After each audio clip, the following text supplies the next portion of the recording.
معزز سامعین گرامی قدر، حضرت عمر کا ایک قول ہے اور دعا کے حوالے سے محدثین کا اس بارے میں اتفاق ہے کہ اللہ تعالیٰ جس طرح مسجد میں بلاتا ہی اسے ہے جس کی عبادت کو قبول کرنا ہو۔ اللہ کی رحمت ہے ہم سب اللہ کے گھروں میں سے ایک گھر میں بیٹھے ہوئے ہیں، مسجد میں آئیں، یہ بھی اللہ کا احسان ہے۔ اسی طرح اللہ تعالیٰ دعا کی توفیق اسی بندے کو دیتا ہے، توبہ کی توفیق اسی بندے کو دیتا ہے جس کی دعا قبول کرنی ہوتی ہے یا جس کی توبہ قبول کرنی ہوتی ہے۔ جس کی توبہ اللہ نے قبول ہی نہ کرنی ہو اس کو توبہ کی توفیق ہی نہیں نصیب ہوتی، اور جس کی دعا اللہ تعالیٰ نے ہمیشہ رد ہی کرنی ہو اس کو اللہ تعالیٰ ہاتھ اٹھانے کی بھی پھر توفیق نہیں دیتا۔ حضرت عمر نے اس بات کو اس طرح سمجھایا، آپ کو بات آسان کر کے سمجھاتا ہوں کہ جس طرح پانی پینے سے پیاس ختم ہو جاتی ہے، کھانا کھانے سے بھوک ختم ہو جاتی ہے، دانہ ڈالنے سے کونپل کا پھوٹنا تقدیر میں لکھا ہے۔ تقدیر میں یہ باتیں لکھی ہیں کہ پانی پئیں گے تو پیاس ختم، کھانا کھائیں گے بھوک ختم۔ تقدیر میں لکھا ہے دانہ ڈالیں گے تو کونپل پھوٹے گی، آگ کے اندر ہاتھ رکھو گے تو ہاتھ جلے گا، یہ تقدیر میں لکھا ہے۔ اسی طرح حضرت عمر نے کہا یہ بھی تقدیر میں لکھا ہے کہ جو بندہ ہاتھ اٹھائے گا اللہ تعالیٰ اس کی دعا کو ضرور سن لے گا، یہ تقدیر میں لکھا ہے۔ ہاتھ کو جب اٹھا لیا تو لا محالہ بدیہی یقینی طور پہ اللہ نے دعا کو سننا ہے۔ ہم مشکل میں پھنس جائیں، ہمارے مسلمانوں کی حالت ازار ہے، جب مصیبت میں پھنس جائے، جب مشکل میں پھنس جائے، جب گرداب میں پھنستی ہے کشتی، تب بچاتا ہے معاذ اللہ معین الدین چشتی۔ اذا راکبوا فی الفلک دعوا اللہ، قریش مکہ جب کشتیوں پہ سوار ہوتے تو کس کو پکارتے؟ اللہ کو۔ اکرمہ بن ابی جہل نے صرف اس پکار اور ندا کی وجہ سے اسلام قبول کیا تھا۔ کشتی کے ملا نے جب کشتی بھور میں پھنس گئی تو کہنے لگا اس رب کو پکارو، یہ لات منات عزا حبل صرف خشکی میں کام آنے والے ہیں، یہاں تریکیوں اور اندھیروں اور سمندر کے اندر وہ رب بچا سکتا ہے جو اللہ ہے۔ اکرمہ بن ابی جہل کے عقل کے اوپر بات ایسی فٹ ہوئی، سوچنے لگے ایک دفعہ کئی مرتبہ ایک بات سے بندہ ایمان کو قبول کر لیتا، اوہو اگر تریوں میں وہ رب بچاتا ہے تو خشکیوں میں کیوں نہیں بچاتا ہوگا، اگر تنہائیوں میں وہ بچاتا ہے تو رونق میں کیوں نہیں بچاتا ہوگا، اگر یہاں تریکیوں میں بچاتا ہے تو مکے کے اجالوں میں کیوں نہیں بچاتا ہوگا۔ کہا واپس موڑ لے کشتی۔ ساری زندگی رسول اللہ کے ساتھ ان کے باپ نے دشمنی کو نبھایا، لیکن ایک جملے نے، ملاح کے ایک جملے نے ان کی زندگی کو بدل دیا۔ میں اور آپ قرآن کی آیتیں سنتے رہیں، ہماری زندگی نہیں بدلے گی، ہم نے پھر بھی در در کی ٹھوکریں کھانی ہیں، پھر بھی گلی گلی نکر نکر قبر حجر شجر ہر ایک کو سجدہ کرنا ہے، نہیں کرنا تو مالک کو نہیں کرنا، نہیں کرنا تو مالک کو راضی نہیں کرنا۔ قتیبہ بن مسلم، سبحان اللہ، ہم نے تاریخ پڑھی ہو تو بات ہے نا، تاریخ پڑھتے نہیں ہیں۔ قتیبہ بن مسلم نے، آپ کو پتہ ہے کابل یہی افغانستان، یہ کابل اب تو اب مشہور ہو گیا ہے، سب جانتے ہیں۔ قتیبہ بن مسلم اس کابل کے قلعے کے سامنے کھڑے ہیں، بسم اللہ، ساتھ کتنا بڑا لشکر ہے؟ 1,00,000 کا، کتنا بڑا لشکر جو مسلمانوں نے، آپ کو پتہ ہے کابل کو جب مسلمانوں نے فتح کیا تھا قتیبہ بن مسلم کے قیادت میں کتنی دیر لگی تھی؟ کسی بندے کو پتہ؟ ظہر کے وقت دعا کی تھی قتیبہ بن مسلم نے اور عصر سے پہلے پہلے پورا کابل فتح ہو گیا تھا۔ اور یہ جو واقعہ ہے یہ بڑا دلچسپ ہے۔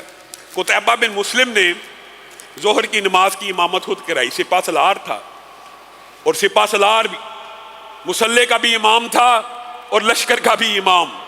اسی طرح مسلمانوں کا عروج تب تک رہا جب تک ریاست کا امام مسلح کا امام رہا۔ جب مسلح کو الگ کر دیا گیا ریاست اور سیاست سے اور یہ سمجھ لیا گیا کہ سیاست مولوی کا کام نہیں، چور لٹیرے کا کام ہے، مسلمان زوال پذیر ہو گئے۔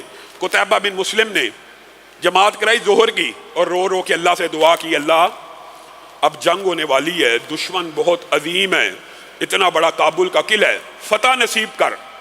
اب سلام پھیرنے کے بعد لشکری تیار ہو گئے کہ حملہ کرتے ہیں۔ قتیبہ بن مسلم میں بھی اٹھے گا، قتیبہ کہہ رہے کسی نے ایک تیر نہیں چلانا، کسی نے ایک تیر نہیں چلانا، میں نے تو دعا کر لی ہے، لیکن جاؤ محمد بن واسع کو ڈھونڈ کے لاؤ، محمد بن واسع رحمہ اللہ کو ڈھونڈ کے لاؤ. کیا کرنا ہے؟ اس سے دعا کرانی ہے. جب تک وہ دعا نہیں کرے گا تب تک میں نے جنگ کا آغاز نہیں کرنا. لشکری ڈھونڈتے ہوئے ولی اللہ ہیں، مستجاب الدعوات ہیں، ڈھونڈتے ہوئے محمد بن واسع کو آئے. کیا دیکھا؟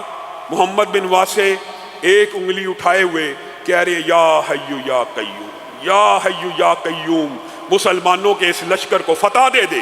قتیبہ بن مسلم کو کہا جس کو آپ ڈھونڈ رہے ہیں کہ آپ دعا کرائیں لشکر کی فتح کے لیے، وہ تو پہلے ہی اللہ کے حضور میں انگلی اٹھا کے اللہ سے بھیک مانگ رہا فتح کی.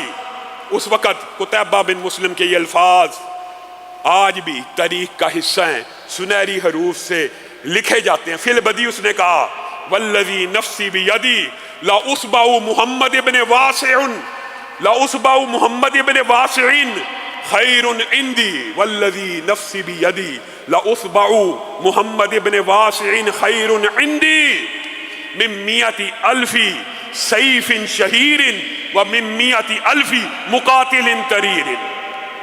محمد بن واسع کی اٹھی ہوئی رب کی طرف ایک انگلی قتیبہ بن مسلم کو 1000، 1,00,000 یعنی 100,000، 1,00,000 تلواروں کی چمک سے زیادہ قیمتی ہے، اور 1,00,000 نامور قتال کرنے والے جنگجوؤں سے بہتر ہے.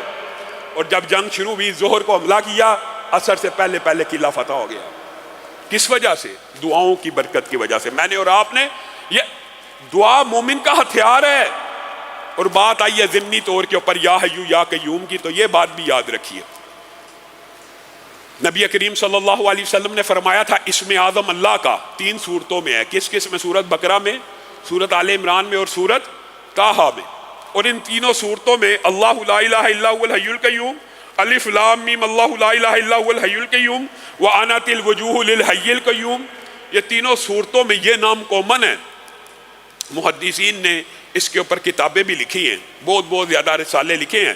محدثین کا اس حوالے سے مختلف موقف اور آراء ہیں کہ اس میں اعظم متعدد ہیں، ایک ہے، یا جمیع احادیث کو جمع کر کے استدلال کیا جائے.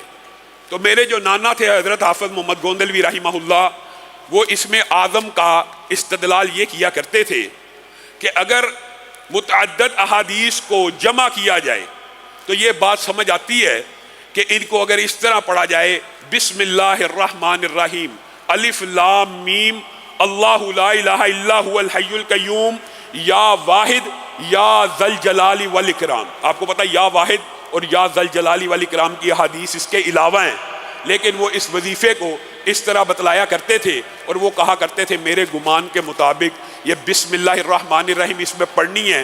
جو بندہ 313 مرتبہ یعنی کثرت کے ساتھ یہ دعا پڑھ کے اللہ سے جو بھی دعا مانگے گا انشاءاللہ قبول ہو جائے گی.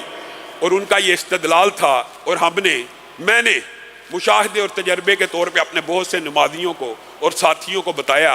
ابھی تک مجھے ہمیشہ یہی کال آتی ہے علامہ صاحب ہم نے 313 مرتبہ پڑھا تھا، اللہ سے دعا کی تھی، اللہ تعالیٰ نے کام کروا دیا. کام اللہ نے کروانا ہے، ہر کام اللہ ہی نے کرنا ہے، لیکن اللہ کے اسم کا واسطہ، اللہ کے اسماء کا واسطہ، اللہ کے خوبصورت نام ہے، ان کے ذریعے اللہ کو پکارا جائے، اللہ تعالیٰ دعا سنتا. یہ بھی دعا کے آداب میں شامل ہے.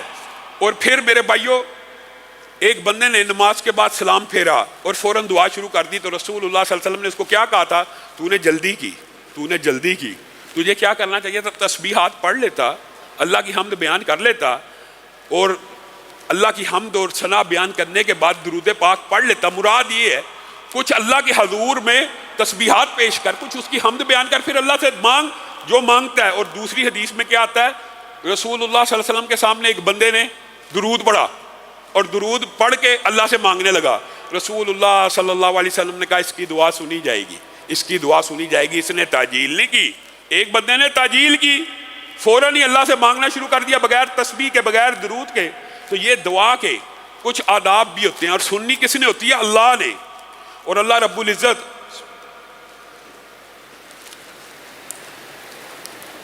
بندے کی دعائیں کیسے سنتا ہے؟ یہ محیر العقول واقعات ہیں. شام بن عبد الملک کے سامنے بھی ایک بندہ آیا اور اس نے کہا خلیفہ آج میرے ساتھ عجیب معاملہ ہوا. ایک طرف سے اژدہا آ رہا تھا اور ایک طرف سے شیر آ رہا تھا. میں نے ادھر دیکھا شیر ہے، ادھر دیکھا اژدہا ہے، میرے منہ سے یہ الفاظ نکلے، یا دافی المکروہ قد تراہما فنجنی یا رب من آذاہما، اے اللہ، اے پریشانیوں کے دور کرنے والے رب، تو ان دو مصیبتوں کو دیکھ رہا ہے، اب تیرے ہی ذمے ہیں، ان کو میرے سے دور کر دے۔ وہ میرے بالکل قریب آ گئے اور مجھ کو سونگ کے واپس مڑ گئے۔ تو میرے بھائیوں، مصیبتوں پریشانیوں میں آپ کی دعائیں سننے والا ایک رب ہے۔